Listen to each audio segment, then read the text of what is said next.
Hi, my name is Liz. I will be showing you how to assemble an ostrich feather fan. And if you're interested in learning how to custom dye your own feathers, click on the link above.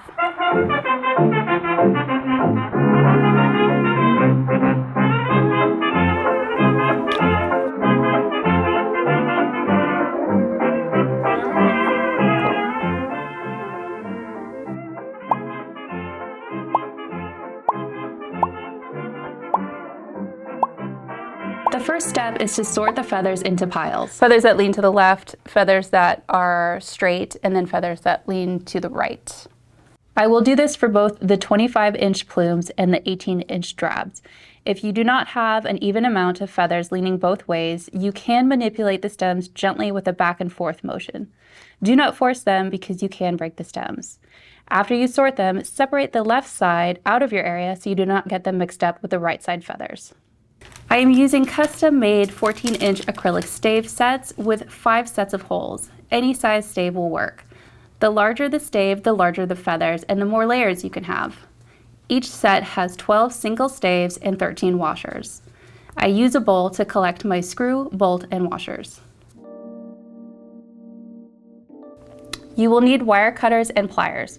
Curved pliers are needed only if you are choosing to attach the feathers with wires over zip ties. I prefer using wire, but I want to show both methods to you. I used 24 gauge wire cut into 4-inch strips and a 6-inch zip tie. Zip ties come in multiple widths, so make sure it's not bigger than the diameter of your hole. I am now going to start working on my right side fan. I start with the shortest plume because that will be the tallest my fan can be. I like to flatten the stems using pliers, helping them to lay flat, making it easier to secure. I start with attaching the 25-inch plumes at the top 2 sets of holes. For the top layer, the stave is on the opposite side of the feather's natural curl.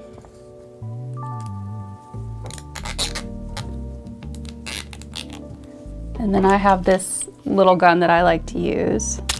It pulls it, and then it cuts it, which is cool. After attaching the rest of your zip ties, gently pull any barbs free that may be stuck. I use a blunt needle. I am now going to attach the 18-inch drab to the top 3 sets of holes using wires. The acrylic stave will be sandwiched in the middle with the curl facing down and the drab is on top. Cut off any excess stem you do not want using wire cutters. Zip ties can be great if you're in a hurry, but I find that they catch on each other when opening and closing your fan. When I make them, I do one a little longer than the other because I put the longer side in first. It seems to work easier. And then I just pull it so that they're the same length, and then I twist.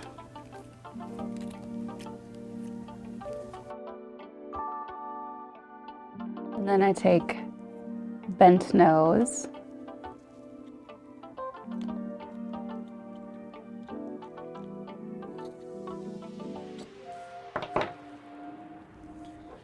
And then I take these guys and I cut to a little over 1/4 of an inch.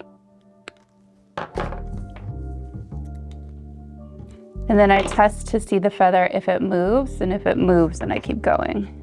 You don't want any movement because over time, the friction can tear off the barbs, causing gaps in your feathers. Now it doesn't move, so I'm gonna take this and I'm going to bend it and try to sort of tuck it in that hole and then push it down. And now we're gonna do 2 more on these.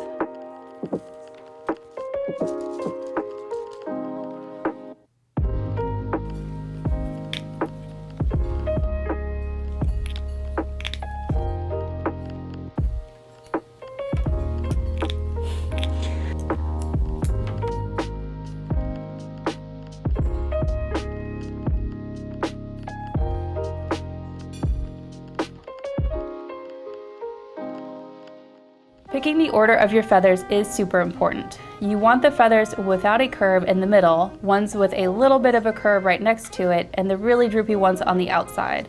Having a really droopy feather next to a straight one can cause too much space between the feathers.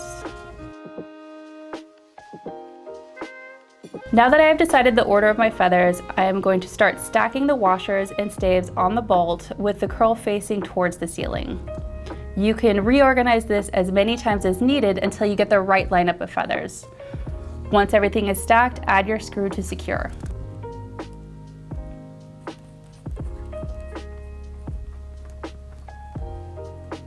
Now I lay it out to kind of see if this is the order that I want.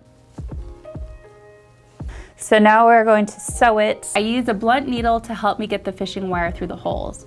I found 20-pound fishing wire was easier to work with and still strong. I also like to label my fans left and right because the fan will open both ways. I am making a right side fan where the top of the stave set opens to the right. This is called a staircase. I secure the wire on the outside hole and then start sewing on the inside hole. I will then sew every other hole, always skip a hole. Make sure you are sewing the staves in the correct order and do not skip a stave.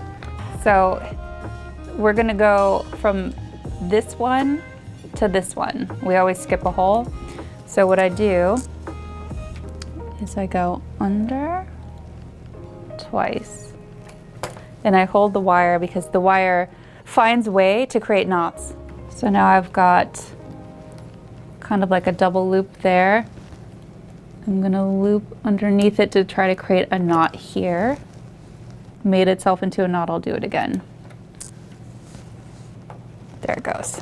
So now it's kind of like a knot. And I'm gonna cut this off because it's annoying. So here is where I decide how far apart my feathers are gonna be. So I want them to not have too much space and not be too close. So there's kind of like a right amount where the feathers sort of overlap each other.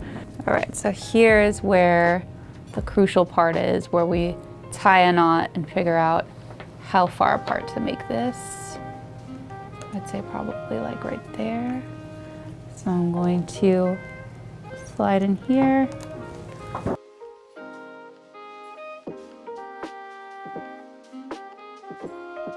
So now that we've done the knot here, we are going to come back to this hole and come up.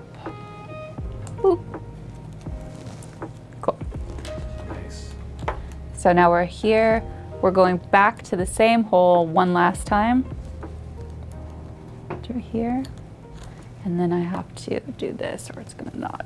Once you see through your lines of wire, you can move on. Make sure your wire is long enough before you sew. My bottom row is a 90-inch piece, and the top row, which opens wider, is a 120-inch piece.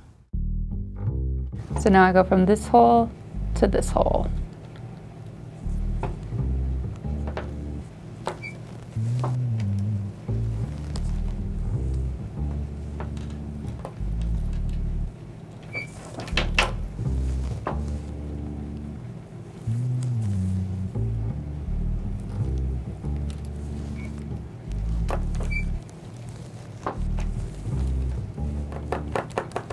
There we go. So now I go from this hole back to the same hole I went through and then up.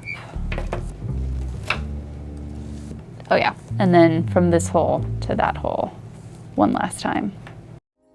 So now it's just gonna be repeating the same thing here. So now you can see this is how it closes.